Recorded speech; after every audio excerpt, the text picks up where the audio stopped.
Okay, today I'll be talking about The Prisoner of Heaven by Carlos Ruiz Zafon and translated by Lucia Graves again. The reason that I'm reading this book is I started to read In the House of the Spirits and I wasn't really gelling with it, so I've been kind of on a reading slump.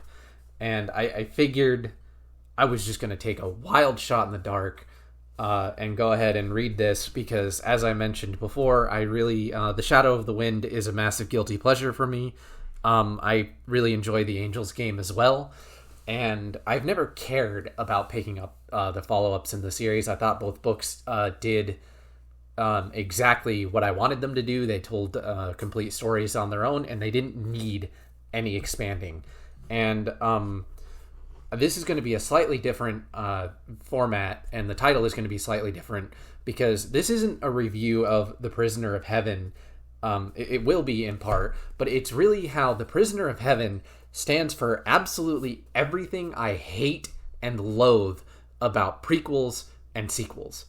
I didn't read it for the longest time because being that it returns some of the same characters, I figured it would do exactly what prequels and sequels always do, which is go back and recontextualize old situations, retcon old situations, to try and force things to stitch together in a way that is not only narratively contrived, but manages to reduce the significance and emotion of what happened in previous stories. This happens a lot in fiction. It happened with like the Matrix series, where the original Matrix was good, and then you had the sequel and follow-up, which were not only entirely unnecessary, but in and of themselves did not really provide anything satisfactory to the story. It happened with Pirates of the Caribbean. It has happened a lot in games with like Halo Reach, where the battle... This happens sometimes where... Okay, the thing is, when you don't say something, when you leave something as implied, you are trusting the reader to understand the emotion behind this or to fill in the blanks with their imagination. Consequently, when you go back to try and then explain that thing that happened later on, you are never going to be able to match the reader's imagination, reader, viewer, whatever. So, in the case of like Halo Reach, you are never going to be able to match the battle for Reach as it was defined, because it was defined as one of the biggest battles recorded between the Covenant and Earth. So, to then portray that, you would have to have done something that would have captured that epic scale, which you couldn't really do in a first-person shooter anyway, because you're always going to be limited to your one character.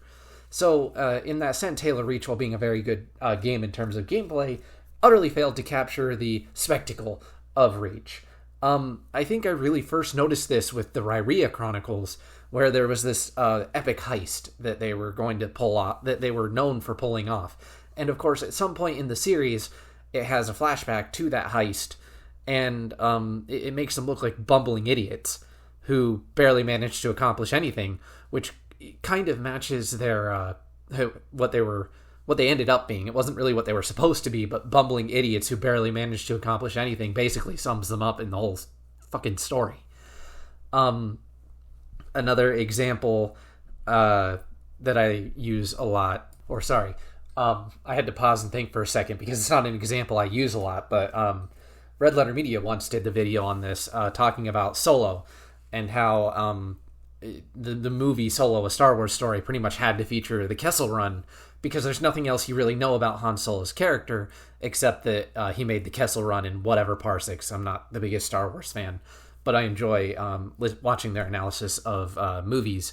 And in that sense, it's very true that, again, they took something that the audience knows and was never meant to be a thing unto itself, because the thing existed to serve the function of the narrative in that story and was never meant to be really expanded upon. And so then they take that and they try to expand and make a whole story out of it, and then you have to fill in a bunch of stuff and it becomes a fucking mess. And it's the same with the Matrix. How Neo ultimately stops the machines was not important. It was never the point of the Matrix. The point of the Matrix was about believing in yourself and the sort of dichotomy between free will and predestination, and does it really matter or does it not really matter? Because ultimately you have to embrace who you are if you're going to accomplish anything anyway. Beating the machines was never the point of the Matrix. And while there are still good parts in the sequels, it ultimately just adds a bunch of lore and shit that gets in the way of what the whole point of the original was, and retroactively makes some of the things that happened in the original kind of absurd. Which brings us to The Prisoner of Heaven. And from here on out, I'm going to be talking about spoilers for The Prisoner of Heaven and The Shadow of the Wind and The Angel's Game. So here's the big thing that fucks me off with The Prisoner of Heaven, is that it functionally assassinates the relationship between Daniel and Fumero, because they were supposed to be... Oh, sorry, Fumero was the the special police guy, Fetterman, because I should really quickly add a note here. I ended up reading this book in one day, in one sitting, in just kind of fury over what it did to all the characters, which I think really speaks to how much, like I said, Shadow of the Wind, as critical of it as I was in my review, I still really enjoy it and enjoy those characters, and The Angel's Game even more so. So for this book to come in and just fucking assassinate all of them in order to try and stitch them into a continuity that did not exist, was clearly never planned, and it, again, retroactively weakens the themes of the original story. It utterly pisses me off. This is very much coming from an emotional place right now, if you can't tell from my tone of voice and language. So getting back to what I was saying, it assassinates that relationship, because when Daniel first meets Fetterman in the first book, Fetterman is homeless, and Daniel has just basically been beaten, and after not providing a service to the homeless person then offers Daniel kindness. And it's really meant to show how being kind to strangers and extending that kindness without any expectation in return can lead to finding the greatest treasures in life. In this case, Fetterman being kind to Daniel, Daniel not being kind to Fetterman when he didn't offer him to come inside nearly made him miss this opportunity to connect with somebody who went on to be his best friend. And it really was this thing about kindness. It was meant to juxtapose Daniel's selfishness in that moment, his obsession with Clara, and Fetterman was not only the thing which made him open his eyes to his own selfishness, but a thing that made him really understand how single-mindedly, aside from getting punched in the face and whatnot by Claire's lover at the time, but the thing that really made him realize that all this pursuit was in sort of the wrong thing, and that he needed to look somewhere else. It was the kindness that warmed Daniel's heart, which in turn later on brought Fetterman into the shop and made them such good friends. Well, fuck that noise. Fuck that noise with a fucking rake, because it turns out, get it, that Fetterman was actually in prison with David Martin, the protagonist of the previous book, who actually was completely insane the whole fucking time, right? And everything in that book, like the overwhelming majority of it, don't worry about it, it's all crap. He's just a madman, you don't have to think about it, he's just crazy. Everything that Zafon said about the second book and how you should, it's designed in a way that you can believe him or not believe him. Fuck that shit, dude. It's all right here. He was fucking nuts. Fucking off his rocker.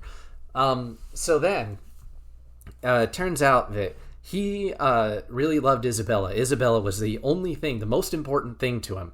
It wasn't actually the woman that he really liked. I can't remember her name right now. I'm just in a phase of frustration. It wasn't her. the one that he went into all this, ruined his life for, the one person who was the focus of his entire existence in that book. No. It wasn't her. It's all Isabella. It's all Isabella now. Shut the fuck up. It's all Isabella now. And her son, Daniel. And actually, he told Fermin to go after Daniel and to keep an eye on Daniel. And that's the whole reason that Fermin was there on that night. It wasn't a chance occurrence. Chance occurrences don't happen. Shut up. Random acts of kindness don't ever get repaid. Shut up. None of this really, these little human moments, they don't matter in the grand scheme of things, because it's all about creating this contrived narrative where things that were never meant to be connected get connected.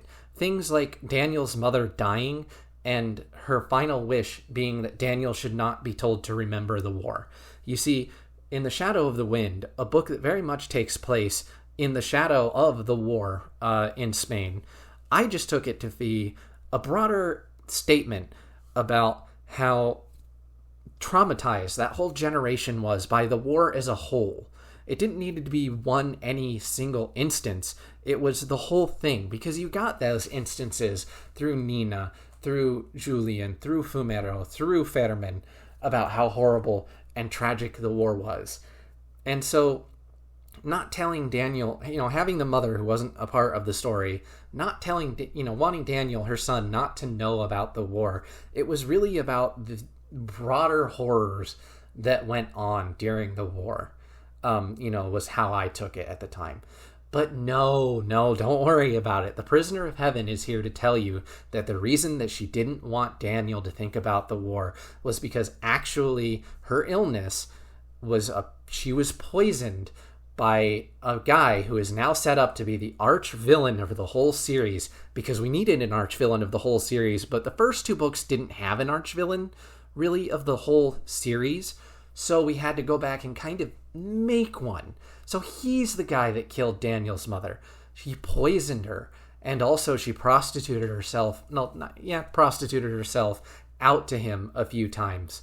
So, really not wanting Daniel to know about the war was about not wanting Daniel to want revenge. It wasn't a generational thing about not wanting the next generation to grow up in the shadow of this trauma and having to carry it with them. It was just specifically about not wanting Daniel to pursue this person over revenge. And if this all sounds petty, keep in mind that none of this, it's clear that none of this was set up as a franchise, as a series. It may be that there were certain ideas that Ruiz Zafon had in his head that he wanted to develop later on, but didn't know how to work into them. But the idea that this was planned from the start is utterly absurd, by the ways that you can just go and read. I mean, ignoring, because what I'm talking about right now is emotional and thematic, right? But even if you just go back into The Shadow of the Wind and you go to the page where there's about 2 pages where Fumero is talking about, or Fermin, his past.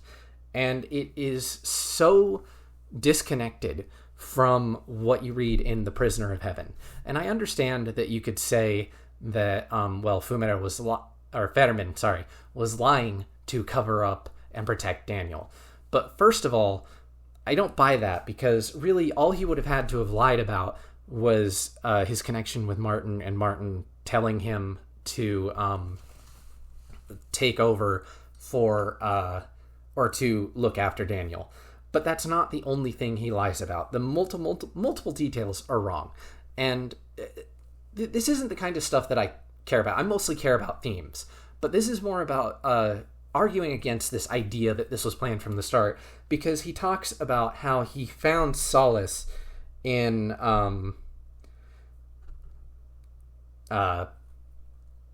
he was in the prison that in The Prisoner of Heaven he arrives at the first time. He says he only spent a few days there in The Shadow of Heaven, or in The Shadow of the Wind, and then he's released from his home, he's released from the prison. He goes to his home only to find out that his home has been repossessed.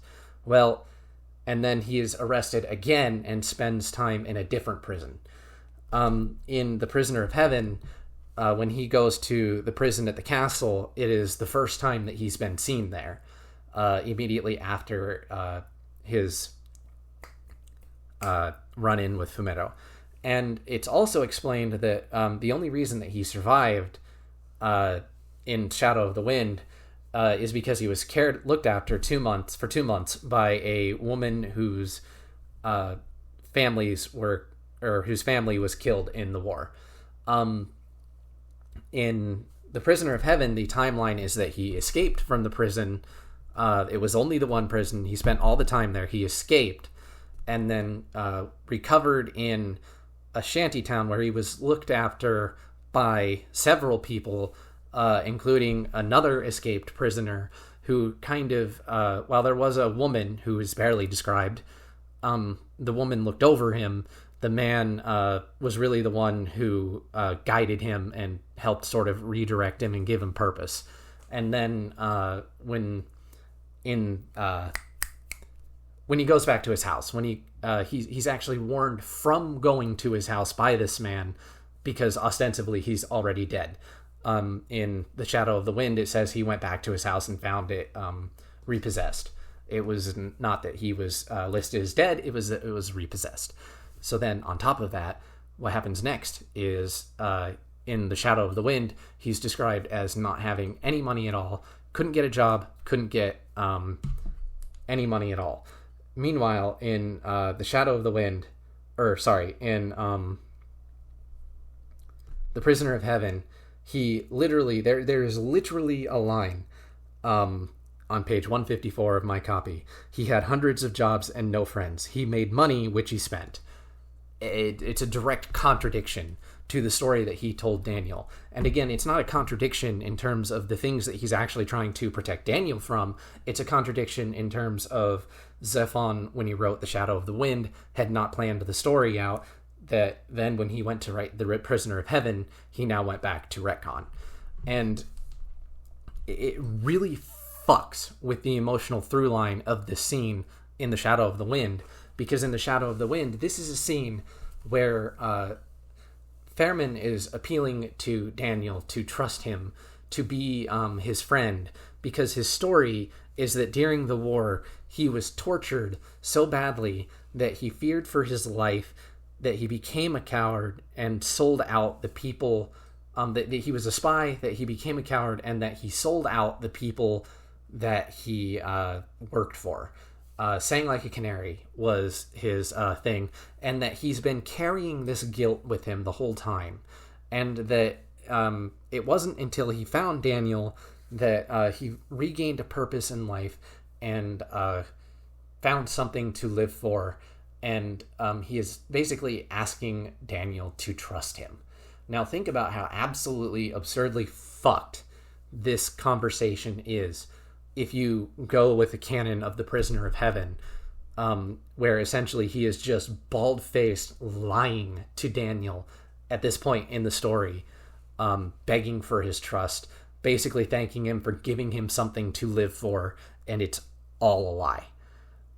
Emotionally, that is so insanely fucked that I just can barely wrap my head around it, and it just assassinates his character. Never mind the fact that Fairman was just a name that he took from a poster. In this, it's supposedly a name that he had before he was even arrested.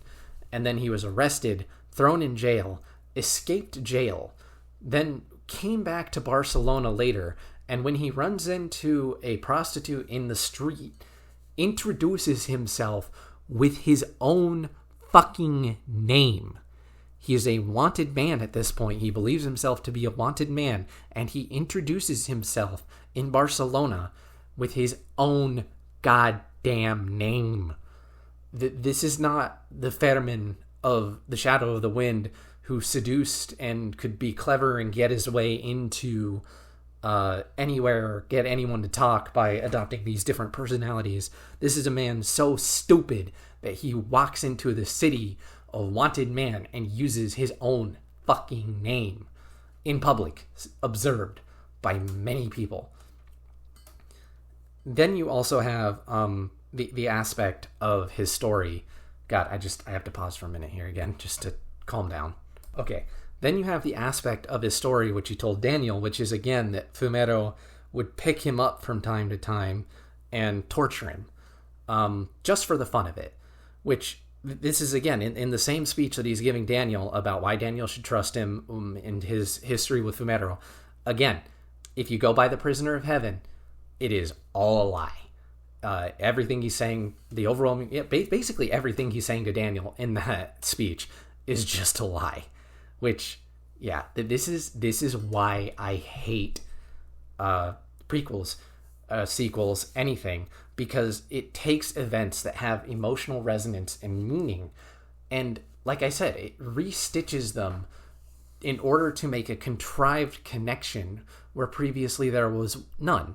Because what this book is trying to do is it's trying to take those first two books and tie them together and try to make some sort of larger mythos out of this that is utterly unnecessary. The idea that Fairman needs to be connected to Isabella, who's connected to David Martin, who's connected to the Cemetery of Forgotten Books, all of which are connected to the Sempres, it's so unnecessary. It creates this wide web of contrivance and convenience that takes away.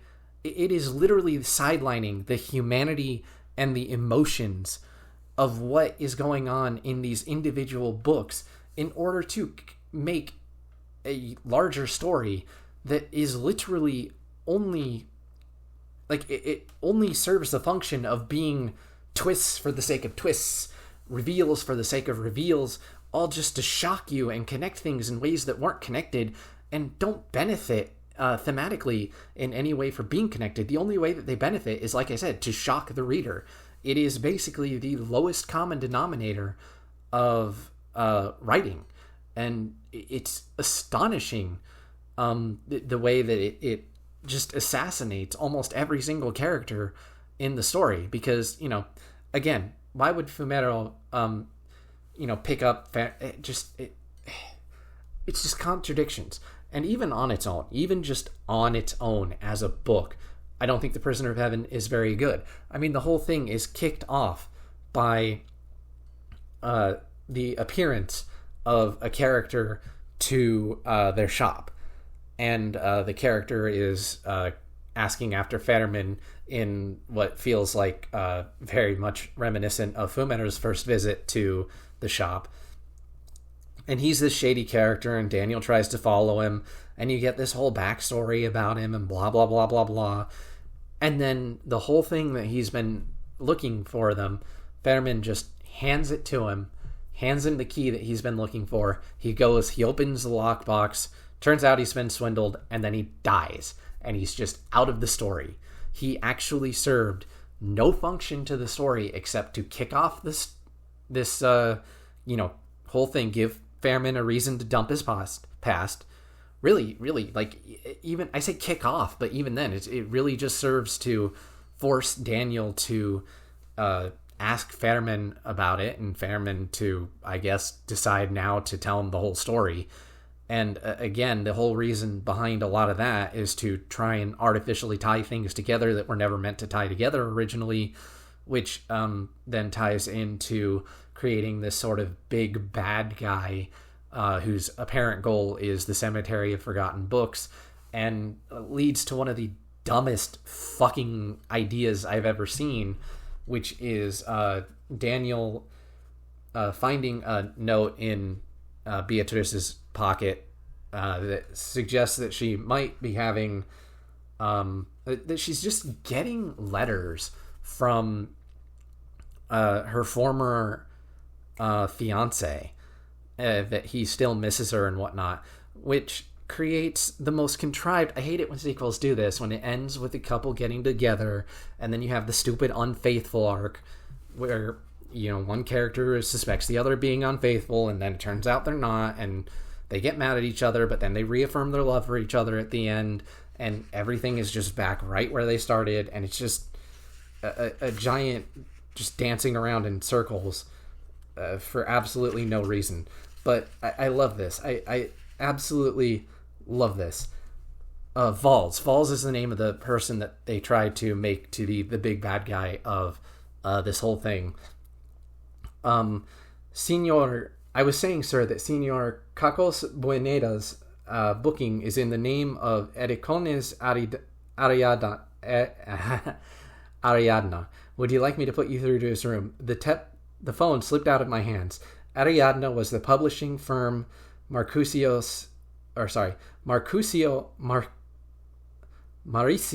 Valls had started up years ago. Cascos worked for Valls. I slammed my phone down and went out to the street following my wife, my heart poisoned with suspicion. So the fact that his wife's former lover happens to work for the same publishing office that was started by a man who used to be the cultural ministry causes Daniel to suspect that the man who poisoned his mother might somehow be involved in his fiance's former lover reaching out to his fiance. Like, what in the absolute fuck would lead you to believe that that makes any kind of sense, that there's any kind of connection between these two things, that it's anything more than just a coincidence? Like, it's a publishing house, he happens to work there. It's just coincidence. But this whole fucking series at this point is just building itself increasingly on coincidences and contrivances, especially because the way it's suggested later on, that's exactly what's happened. That he was being made to write the letters by somebody else, which... What? It's so utterly insane and so utterly out of step with what the first two books were that I have actually lost the overwhelming majority of my faith in Zafon as a writer because of this. Because it's just so unnecessary.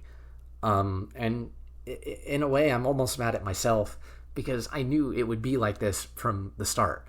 I have always been somebody who, even when I talk about prequels and sequels, I'm talking about things that weren't intended. So something like The Lord of the Rings, where it's three things, but, each one, it's one story told in three parts. A series like that, that's fine. But when something like this ends, I just want it to fucking end. Don't go back and reopen it, because it almost never works. I can think of I can't think off the top of my head of a single example where an author going back to an old work and making a sequel to it has in any way improved the situation. And the only reason that I will continue to be able to enjoy The Shadow of the Wind and The Angel's Game is because I have played Metal Gear Solid. And Metal Gear Solid is a series where every single game will retcon things about the past game in order to tell its story. So basically, in my head, I just have to picture at the end of every single Metal Gear Solid game, it branches off, it forks into two universes. One where that game's logic continues through and makes sense, and one for the sequel's logic. And it's just taking things individually, because if you try to take it as a whole, it creates so many contradictions and it makes no sense. And, in games, whatever, I expect it. In Kojima's wacky Kojima world, I expect it. In this, I can't say I didn't expect it, because I avoided it for so long. But to finally be smacked in the face with it, just fuck this book. Fuck it. And that's all I really have to say. Fuck this book. I quit.